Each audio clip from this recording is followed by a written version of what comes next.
ജനുവരി 26 തന്നെ സംബന്ധിച്ചിടത്തോളം ഏറെ പ്രധാനപ്പെട്ട ദിവസമാണെന്ന് സുചിത്ര മോഹൻലാൽ.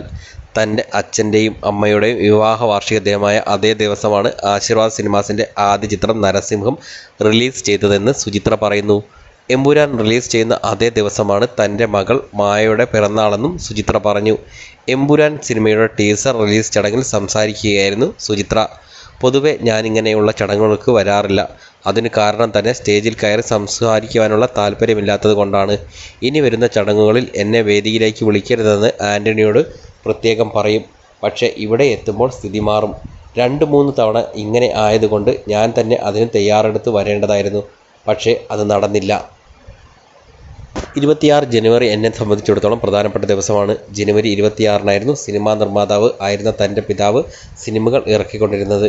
അന്ന് ഞങ്ങളുടെ കുടുംബത്തെ സംബന്ധിച്ചിടത്തോളം സന്തോഷ ദിവസം ആയിരുന്നു. അത് ആ സിനിമകൾ റിലീസ് ചെയ്യുന്നത് കൊണ്ടല്ല. അന്നായിരുന്നു അച്ഛൻ്റെയും അമ്മയുടെയും വിവാഹ വാർഷികവും. പിന്നെ എൻ്റെ കല്യാണം കഴിഞ്ഞു. കാലങ്ങൾ കടന്നുപോയി. അങ്ങനെ ആശീർവാദ് സിനിമാസ് നിലവിൽ വരുന്ന സമയം. ആശീർവാദ് സിനിമാസിൻ്റെ ആദ്യ സിനിമ നരസിംഹം റിലീസ് ചെയ്തതും ജനുവരി 26-ന് ആയിരുന്നു. അതും ഇന്നേക്ക് കൃത്യം 25 വർഷം മുമ്പ്. അതെന്നെ സംബന്ധിച്ചിടത്തോളം സന്തോഷകരമായ ദിനമായിരുന്നു. ആശീർവാദ് സിനിമാസിൻ്റെ വിജയ കാരണം ആൻ്റണിയുടെയും ആ കുടുംബത്തിലെ എല്ലാവരുടെയും അർപ്പണ മനോഭാവവും പരിശ്രമവുമാണ്. ഇനി എമ്പുരാനെക്കുറിച്ച് പറയാം. പൃഥ്വിരാജിൻ്റെ ടാലൻറ്റും മുരളി ഗോപിയുടെ ബ്രില്യൻസും ചേർന്നതാണ് ലൂസിഫർ. അവർ വീണ്ടും ഒന്നിക്കുന്നത് ആ ലോകത്തിൻ്റെ പുതിയ കഥയിലേക്ക് ഞങ്ങളെ കൊണ്ടുപോകാനാണെന്ന് ഉറപ്പാണ്. ഇത് പറയുമ്പോൾ തന്നെ എനിക്ക് രോമാഞ്ചം വരികയാണ്. എമ്പുരാൻ കാണാൻ മാർച്ച് 27-നായി കാത്തിരിക്കുകയാണ് ഞാൻ. അതേ ദിവസമാണ് മകളുടെ ജന്മദിനവും. അതിനാൽ തന്നെ ആ ദിവസം എനിക്ക് 2 സന്തോഷമാണ്.